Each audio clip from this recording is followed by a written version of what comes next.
بسم اللہ الرحمن الرحیم۔ السلام علیکم۔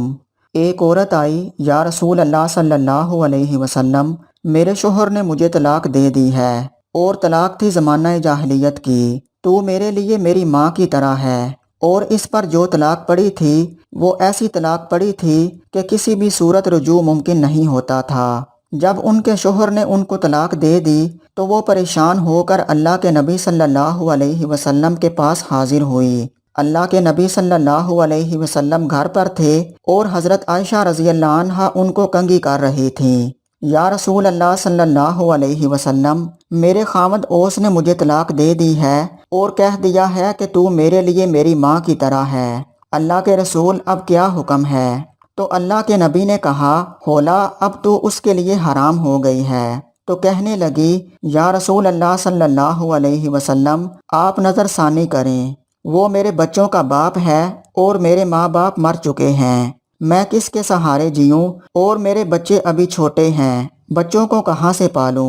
تو اللہ کے نبی صلی اللہ علیہ وسلم نے پھر کہا، ہولا، کام ختم ہو چکا ہے، تو اس کے لیے حرام ہو چکی ہے۔ اب اس نے پھر کہا، یا رسول اللہ صلی اللہ علیہ وسلم، آپ نظر ثانی کریں، میرے بچے بھی چھوٹے ہیں، میرے ماں باپ بھی مر چکے ہیں، میں اور میرے بچے کس کے سہارے جئیں گے؟ جب ہولا نے تیسری مرتبہ بھی فریاد کی تو اللہ کے نبی چپ کر کے بیٹھ گئے کہ اب مانتی تو ہے نہیں۔ جب اس نے دیکھا کہ اللہ کے نبی بھی نہیں سن رہے تو اس نے کہا، اچھا، آپ نہیں سنتے ہیں تو میں آپ کے رب کو سناتی ہوں۔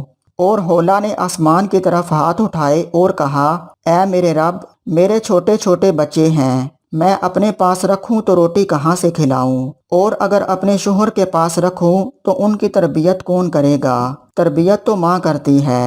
اے میرے رب، تو اپنے نبی کی زبان پر میرے حق میں فیصلہ اتار۔ ابھی اس کے ہاتھ نیچے نہیں آئے تھے کہ اللہ کے نبی صلی اللہ علیہ وسلم پر وحی طاری ہوئی، اور جب وحی ختم ہوئی تو آپ صلی اللہ علیہ وسلم نے آنکھیں کھولی اور مسکرا پڑے اور کہا، ہولا، مبارک ہو، اللہ نے تیرے حق میں فیصلہ دے دیا ہے، اور اللہ نے اسے حدیث کا حصہ نہیں بنایا بلکہ قرآن کا حصہ بنایا، تاکہ قیامت تک ہر لڑکی پڑھے اور دیکھے کہ اللہ سے تعلق رکھنے والی عورت کے لیے یوں اللہ تعالیٰ فیصلے اتارتا ہے، یہاں تک کہ اپنے قانون بھی بدل دیتا ہے۔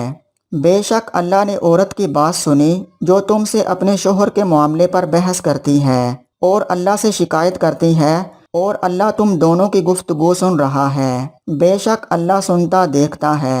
اللہ نے ہولا کو بڑی عزت دے دی قرآن میں، اور صرف ایک آیت نہیں بلکہ پورے 2 رکوع اتارے، اور اللہ نے کہا، ہاں ہاں میرے محبوب، جب آپ اور ہولا آپس میں تکرار کر رہے تھے، آپ انکار کر رہے تھے، وہ ہاں کروا رہی تھی، میں خود تم دونوں کی عدالت میں موجود تھا، آپ نے تو سنی نہ، پھر اس نے مجھے اپنا دکھ سنایا، میں تم دونوں کے دلائل سن رہا تھا، آپ انکار پہ تھے، وہ اقرار پہ تھی، میں خود تم دونوں کی عدالت میں موجود تھا، اور میں نے ہولا کے حق میں فیصلہ دے دیا اور اس طلاق کو باطل قرار دے دیا اور اس کا جرمانہ رکھ دیا، غلام آزاد کرو یا 60 مسکینوں کو کھانا کھلاؤ تو یہ بیوی حلال ہوگی۔